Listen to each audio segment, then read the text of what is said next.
Good student, you're welcome to today's class. The title of today's lesson is Introduction to Financial Statement. You can also refer to as Final Account.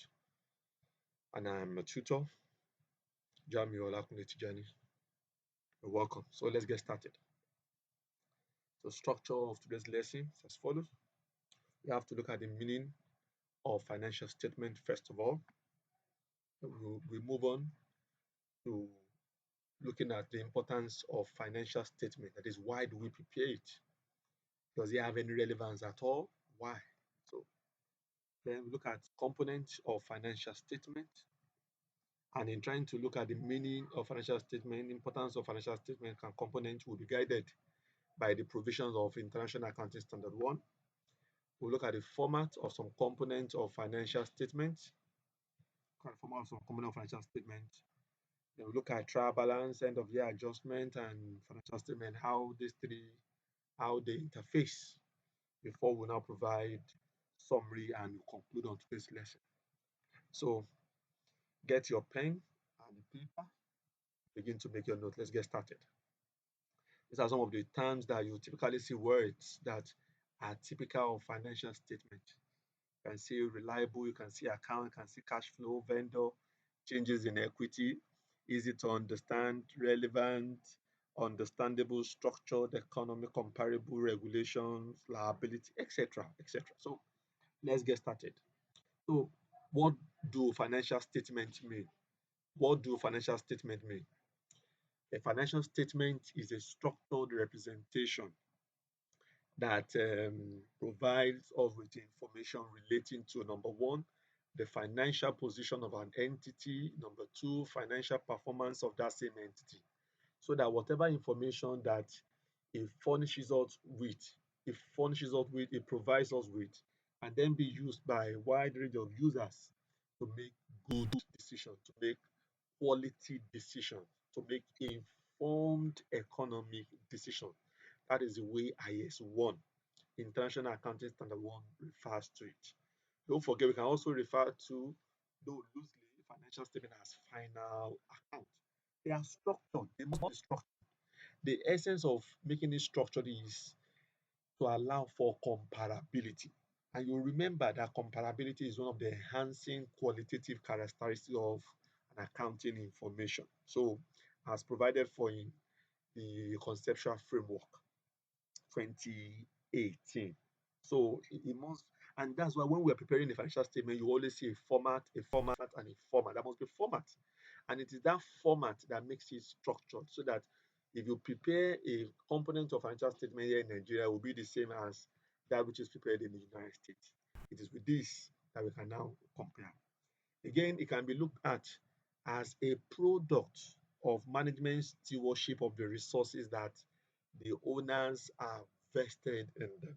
So the owners of a business must have vested certain resources in the management to manage on their behalf. So, and it's important that these owners will want to know how well these resources have been managed. So, financial final account, financial statement are prepared to really achieve this so that the owners will know whether the management have done well or not. So, and you typically see financial statement contain information on an entity's assets, on an entity's expenses, incomes, equity, liabilities, cash flows, distributions to the owners, which will always come by way of dividends. Even the owners that have made initial capital equity can make additional contributions. So a financial statement contains this information. Contains this information. So move on. What are the importance of financial statement? The importance stems from the definition that we gave in the previous slide. So of course, the overriding thing about FS is it provides information. Information about what? Number one, the financial position. And what does financial position mean? Asset and liabilities. Asset on one hand, liabilities on the other. So if you pass your mind back to our discussion on accounting equation, you will say at any point in time, asset must be equals to what? Liabilities. Asset must be equals to liabilities. So that is financial position. And number two, It also provides us information about the financial performance. Here we're talking about incomes on one hand, expenses on the other. So when income is higher than expenses, we have profit. When the reverse is applicable, then we have a loss.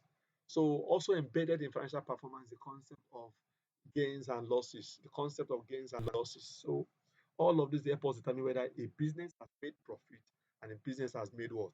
Has made a loss. So it is in financial statement that we tend to see this information. It gives us information also on the cash flow.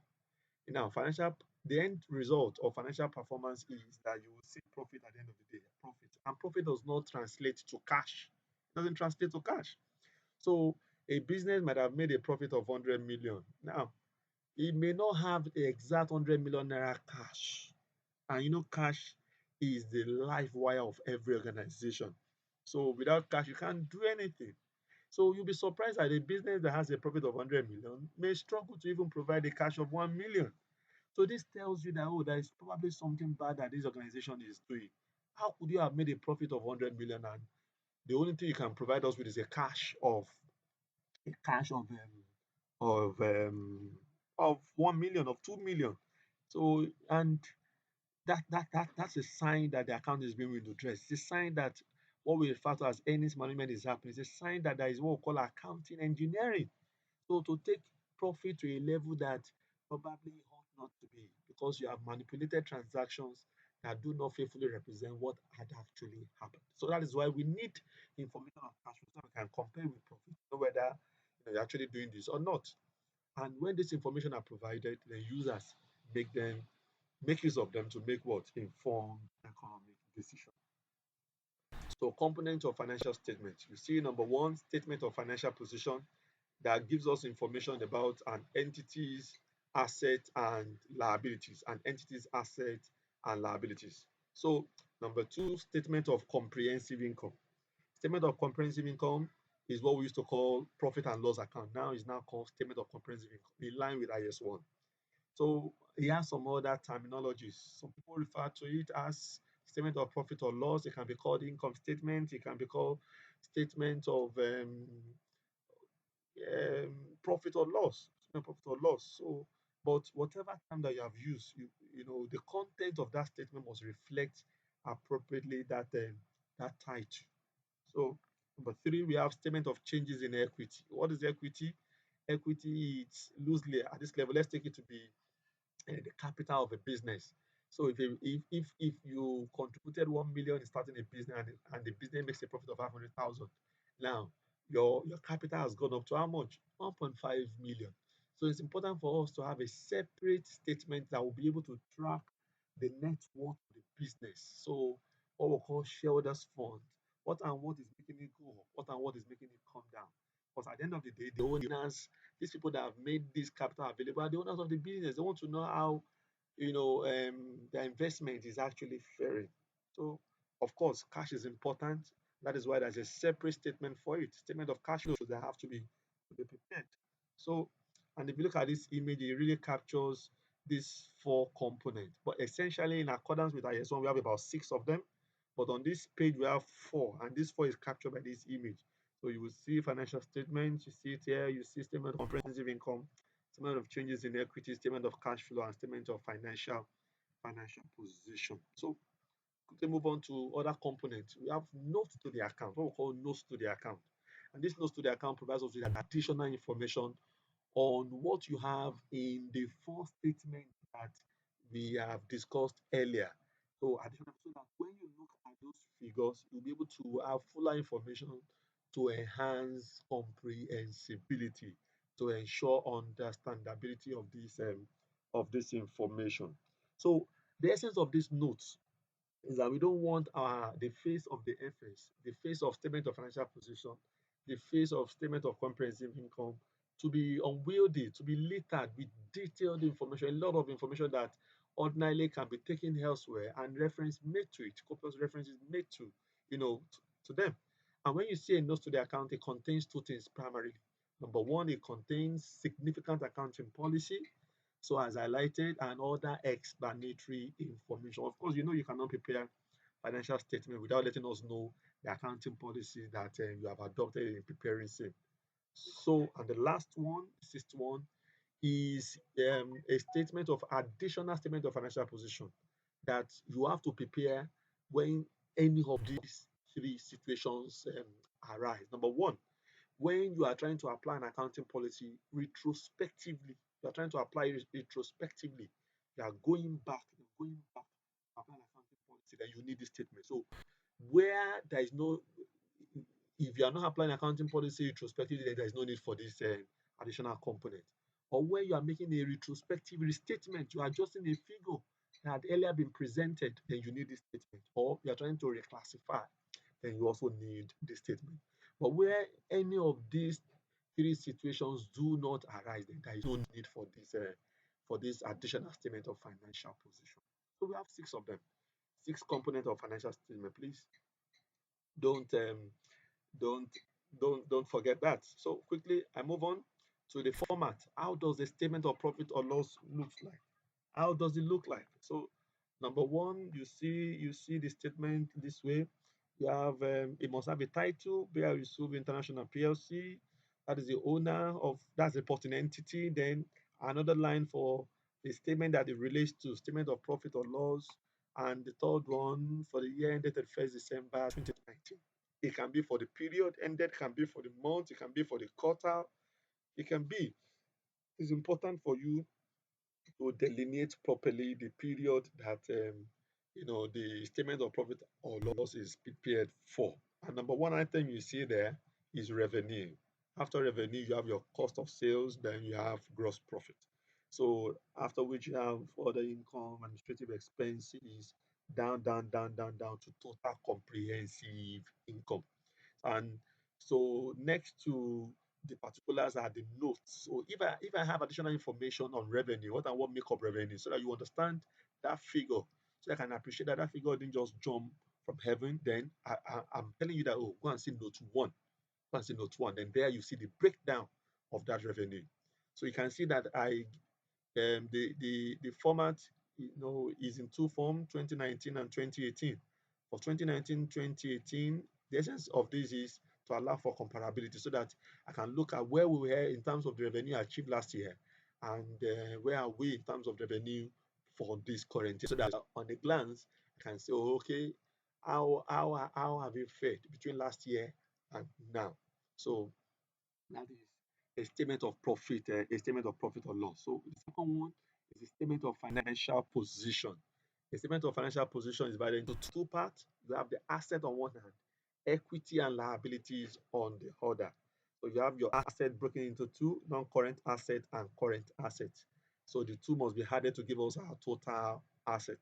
Then equity and liabilities also put together to give us total equity and total liability. So the two must then be equated in accordance with what accounting equation says. Accounting equation says all assets must be equal to liabilities. So this is the format for preparing financial position. Of course, it depends on the sector, it depends on the industry. Some content of this statement may change, and the content of this statement is by no means exhaustive. So it can also change, it can be added to, it can be removed from, depending on availability of the information and the nature of transactions that have taken place. So trial balance, end of period adjustment, and financial statement. So now, before we can prepare a financial statement, it's important for us to have a trial balance. It is important for us to have a trial balance. And at this point, I want to believe you understand what a trial balance is. It's a list of balances extracted from ledgers to enable us determine arithmetical accuracy of that which we have posted. So the starting point of FS at this let's take it this way is having a good trial balance, a trial balance that is error free. Now, as you prepared your financial statement, it will tend towards FS, but then something will have to interact with that. And that which interact with it is end of period adjustment, maybe end of month, end of year adjustment. These are additional information that you have after you must have prepared your trial balance, additional information. And you need to calculate this additional information because they relate to that period. And you don't want to violate matching concept. You don't want to violate it. And that is why you must have those transactions in that period that they relate to. So you can see additional information, end of period adjustment is going to interface with the content of the trial balance and these two guys, they empty their content in the financial statement. Sometimes we may have what called extended trial balance. So an extended trial balance is we go back to adjust our trial balance accordingly by providing additional columns to take cognizance of end of period adjustment before the content will now be emptied or funneled into the financial statement. So I hope you're following. So you can see the image, illustrate, interact. So we need interaction so that we can better appreciate, how our balance relate with end of period adjustment. So the question that may agitate your mind is it in all cases that we have end of period adjustment? Yes, absolutely. So in almost all cases, you have to have end of period adjustment. If you don't have detailed ones, you may have at least for closing inventory. Closing inventory is number one end of period adjustment I can think of.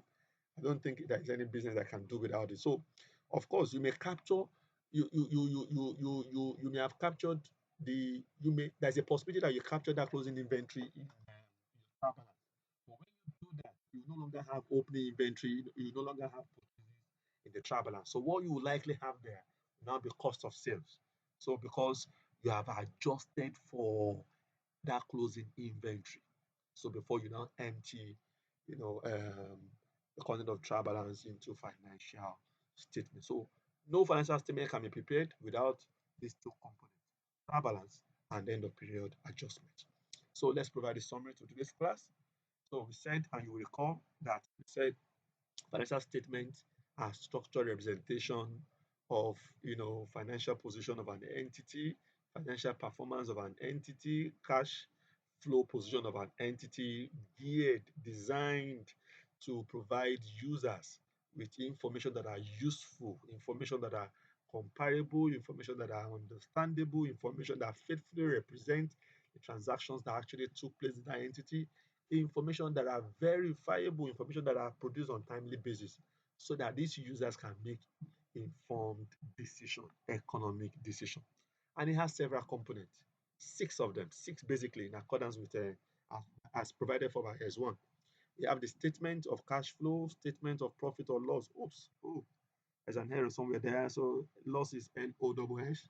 Statement of cash flow, statement of changes in equity to mention but few. So there's just about four of them. So there are about two of them that you know we are not listed here.